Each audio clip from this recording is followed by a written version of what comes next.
everybody. Yep, doing another one of these. So I'm being asked by apprentices, other shamans, new into shaman, just kind of like pastor apprenticeship not long ago, and everyday people. It's like, on the spiritual trail, going through our paths and self-development, like what should we focus on right now? Because it seems like you really can't plan much for the future. The future seems very uncertain. Survival is top of everybody's list. What can we be focused on? And realistically, the answer to that is you. Just be worried about you being the best version of you. I know I say that a lot in so many different contexts, but in this situation, when you really don't know what can happen next, you gotta kind of be prepared for everything. And one of the best ways to do that is to be in really good physical condition, physical and mental, spiritual condition. Be ready for anything, everything, because I do readings on things. My stones will tell me one thing today and then something completely different tomorrow, and I'm like, okay, I gotta test this. So let me do a reading on something I know is stable, which could be like my project, my boat, things like that. And I'll get basically the same results of a reading. So I know that that's my control factor to help me gauge myself when I'm giving readings. But then on the geopolitical stuff, the readings can come out very different. So, because people have asked me, should I get a reading on that? If you're going to do that, get a real astrological reading, because those are things like fixed stars. Those fixed stars aren't moving, so you can kind of trust that. Of course, your inner planets are going to move, but that would be about the best thing I would do at this time. Or if you're doing something with the cards or the stones from a shaman, and you have to just first establish a control point, As far as what shamans are doing to prepare for these things, it's been a lot of releasing.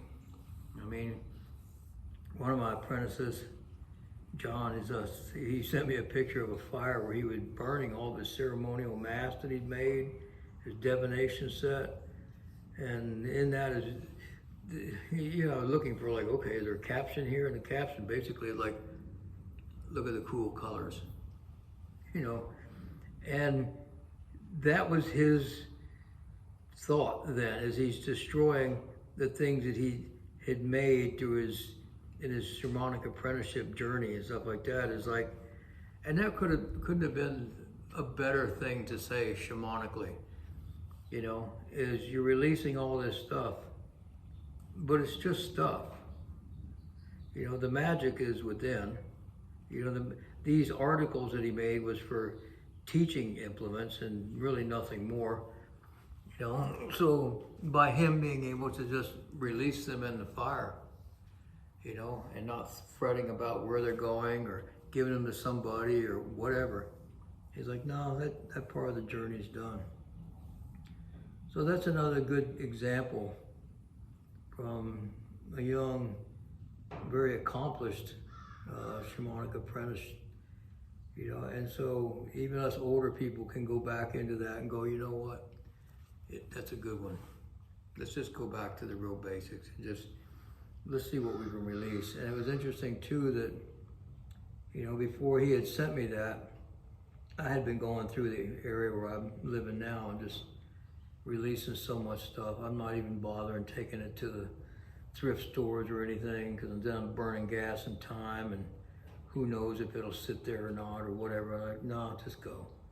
Landfill, just let it go. Books, writings, curriculums, just letting it all go. And so when we ask ourselves, like, okay, but what are we preparing for when we do something like that? The shamanic answer from my mind is like, don't know. But apparently, it feels like it's going to be something big, because I wouldn't normally be getting rid of things that are very dear to me, you know. If I wasn't expecting something or feeling something that's going to be coming up very soon, you know, I want to be able to have myself on the spur of the moment ready to go. And that's an important for us to be, place to be for as shamans, as apprentices, as everyday people, because, you know, even in the prepper mentality, I'll feed you guys in a bit. You know, even in the prepper mentality, we're planning on holding out. But the real tactic of who we're out holding out against is to make us move away from our stuff. So all your stuff, you know, whether it's shamanic stuff, spiritual stuff, physical stuff, the only thing that you can count on is the stuff that's with you at the moment you need it. You know, in your process, on your journey. And that's about it. If you want it, you should have brought it with you. That's a good saying. And with me, yeah, I make a lot of plans because I'm probably an over-ambitious kind of guy. But at the same time, I make plans, but I also have backup plans on backup plans on backup plans. And I know that because I make big plans, there's a good chance that they might not come through. And it's not because of any effort on my own or lack thereof. It's because of circumstance. There can be things that just happen in my environment. I can't finish my plans. You know. So what is it that I really do to keep myself stable? And it's the gym. I keep myself artistic and creative. I'm in the gym, and every afternoon, you know, I mean, very, very rarely I'll miss that, even if I don't do much. You know, sharpen my mind, reading things, you know, learning things. You know, I should have a degree from the College of YouTube. But if you don't do these things, if you're just scrolling, but you're not being anything really productive or anything in self-improvement, you're not really honing yourself for any extreme conditions. I mean, think about us as shamans. We're the ones that go to places that no one else wants to go. We're the ones that can go to the places where your medicine men or your alleged new age shamans don't want to go. The ones that, I don't deal with negative energy. Well, you're not going to be doing much work, you know. But so that's it, really. You know, really go back through your system, like deprogramming. You know, and that's something that comes up to me. I look back on for some reason my past has been coming up. It's an interesting thing when I work with people that were terminal. One of the things that they say is like, I can't see my past, you know. So I wonder too, you know, if something extreme comes up, a situation I won't get out of. So my past is coming up, you know.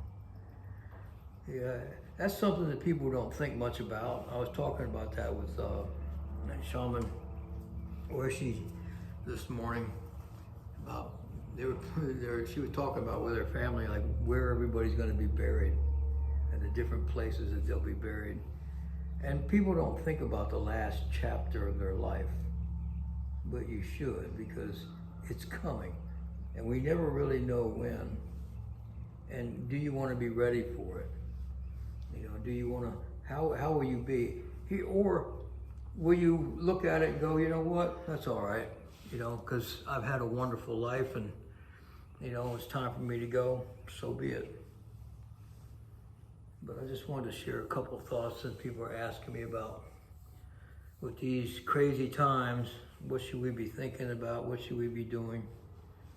You know. So until then, I don't know if we'll ever go back to normal, whatever that is, but you know, pre-2020, you know, I know a lot of people my age will tell you back in the day, whatever, but we had our problems then too. We had our craziness and evil then too. But we were younger then and we idealized, you know, our future. Anyway, if you like this stuff, share it. Please leave a comment. I can make videos from the comments you do. Until then, I'm going to enjoy a quiet, cool day here in Central Texas. Catch y'all later.